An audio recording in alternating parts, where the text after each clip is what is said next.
Good morning. I'm Harley Schlanger from the LaRouche Organization with your LaRouche Organization daily video update for May 8th, 2023.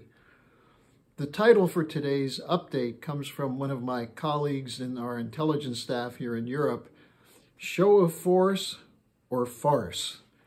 I'm going to give you two examples of the dangerous infantile obsession of those with enormous wealth and power who are clinging to their privileged position and status, putting the human race at peril. First, I can't imagine I'm the only American who's disgusted by the pompous display of the royal coronation in London the last 3 days. This is a worship of a wild assortment of royal figures, but more importantly, an acceptance of the idea of the monarchy. If you look at it, King Charles and Queen Camilla looked ridiculous in their robes and their crowns and the lords and ladies surrounding them, the princes and princesses, the crowds jockeying to get a better view of them as they pass by in their carriages, the world's media gushing with enthusiasm over the pageantry, and sending out visuals of what looked like child's fantasy, a real plaything. This is a vision of the world which is a fairy book vision, which is a completely false view of what the monarchy represents.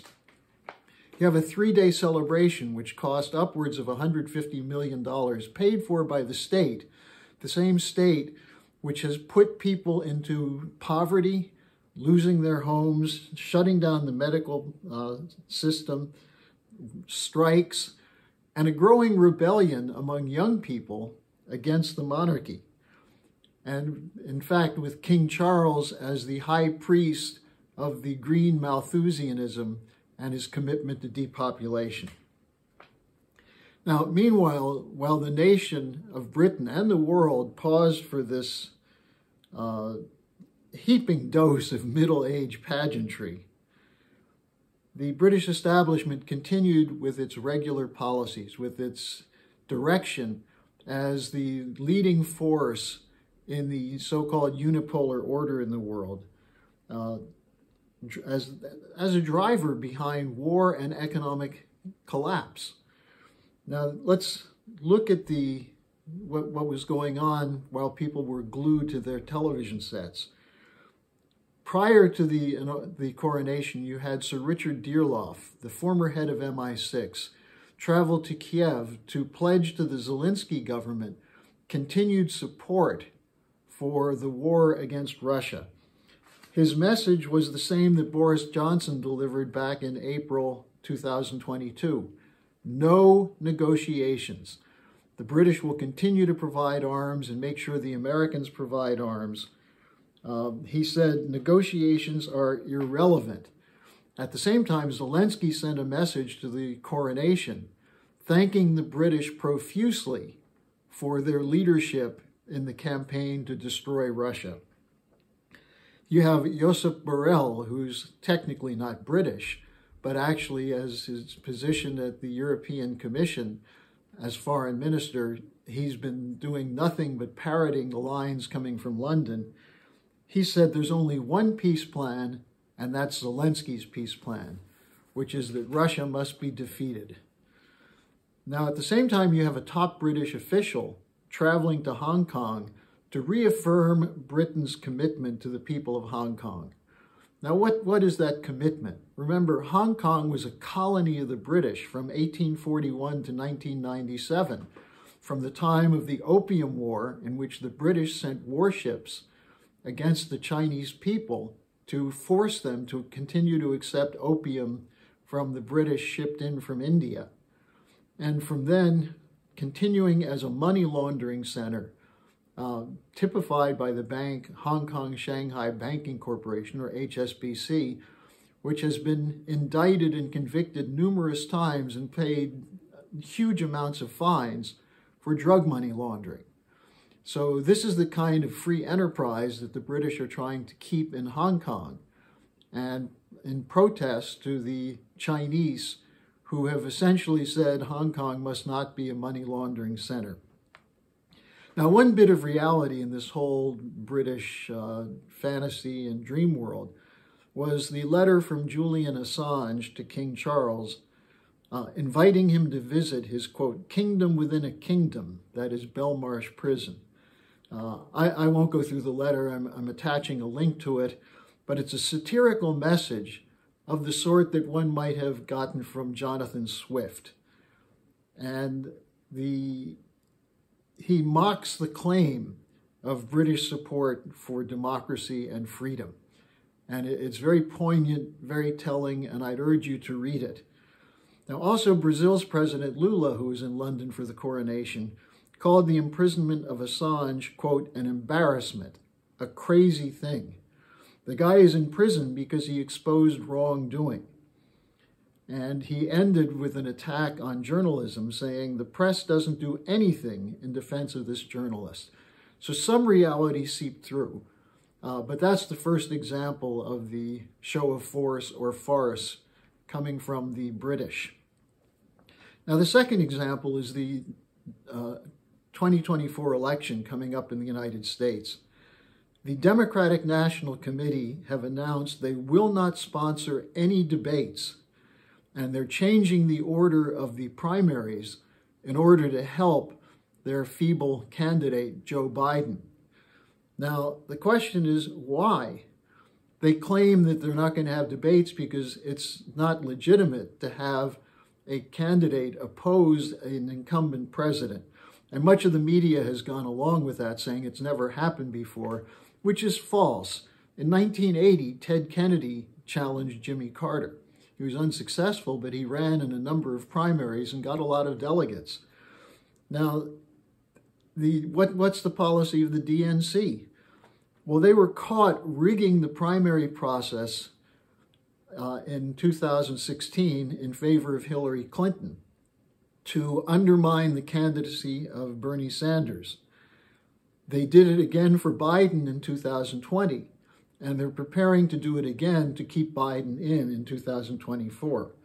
Remember, Russiagate was, the reality was it was the DNC rigging that was exposed in the emails that were leaked, that the U.S. intelligence community, the Democratic Party, and the media said were leaked by Russian hacking, but in fact were much more likely to have been an inside job from the DNC to make the emails available to show the corruption of the Democratic National Committee.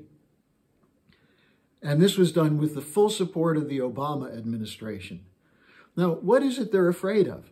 Well, on the one hand, the Robert F. Kennedy Jr., who's announced his candidacy, is now showing up at about 19% in the polls against an incumbent president. Biden can't even walk away from a podium without appearing to be a doddering, senile old man, and he's the one who has his finger on the nuclear button. But what they're really afraid of is the issues that Robert F. Kennedy Jr. is bringing to the fore. Now, I'm not endorsing Kennedy. At the LaRouche movement, we're not endorsing Kennedy as a candidate at this point, but we recognize his attacks on the corporate control of politics and government, as well as the lying and the danger coming from the U.S. involvement in Ukraine, should be heard. And I'm going to read just a little bit of what he said in an interview the other day, where he raised these issues in a very powerful way. And for the most part, it's been relegated to podcasters as opposed to the mainstream media. But he was asked, how did we end up in this proxy war with Russia? And he said, initially, we were told it was a humanitarian effort. But he said, I feel this is no longer a humanitarian mission. And all the decisions the U.S. has made since the start have been about prolonging the war, about maximizing the violence of the war, and being absolutely intransigent against the many opportunities to settle this war. He was asked about Zelensky, and he said, well, it's not Zelensky pushing the war as hard as he can, but the issue is that the neocons in the White House want this war. They want regime change with the Russians. They want to exhaust the Russian armies. And President Biden acknowledged that one of his objectives in the war is regime change in Russia, removing Vladimir Putin. And so he said, what are the objectives? It's a mission to maximize casualties to prolong the war, as we saw from the visit of Dearlove and his team to Kiev last week and Boris Johnson in 2022. Now, he went further, though. He said the real story starts in 2014 when the U.S. government, and particularly the neocons in the White House and elsewhere, participated and supported the overthrow, the violent overthrow and coup d'etat against the democratically elected government of Ukraine, the Yanukovych government, and put in a very, very anti-Russian government. That prompted the Russians to then believe that the U.S. Was now going to be invited to the Black Sea to have a port at Crimea. And the British have been pushing the Crimea War all along. Now, he went on to talk about why he's running as what he calls a Kennedy Democrat. He said, when my uncle was president, that is John F. Kennedy, he said, number one, the principal job of a president of the United States is to keep the nation out of war. And then he talked about the speech Kennedy gave in June 1963 at American University, where he said we should live in peace with the Soviet Union. RFK said, Jr. said, it was a speech to the American people, an extraordinary speech, because if you read it, it's asking the American people to put themselves into the shoes of the Russians and understand that the Russians bore the brunt of World War II. And he concluded this segment of his talk by saying, why do we even have NATO anymore? Now, I bring this up, as I said, because in this moment of insanity, we see the Democratic Party, in conjunction with the media and the intelligence community, trying to make sure that there's no opposition to a Joe Biden re-election. Why? Because they are under the control of the military-industrial complex, which is committed to a continuing war against Russia because of their fear that Russia and China represent an alternative to the unipolar order. This is what we've been saying since the beginning of this war, since the coup in 2014. So when you look at the coronation, when you look at the attempt to have a second coronation of Joe Biden, what you see is the extreme lunacy in the ruling establishment in the West. And it's incumbent upon the American people and the people of Europe to rise up against this. Hello, thanks for watching. Be sure to like, subscribe, and hit the notification bell so you don't miss any of our videos. Support our independence to produce videos like these. Become a member of the LaRouche organization at thelarouche.org/member. By becoming a member for $25 or more, you'll get special access to the EIR Alert Daily Briefing and Weekly Magazine, which is what I read to stay on top of things.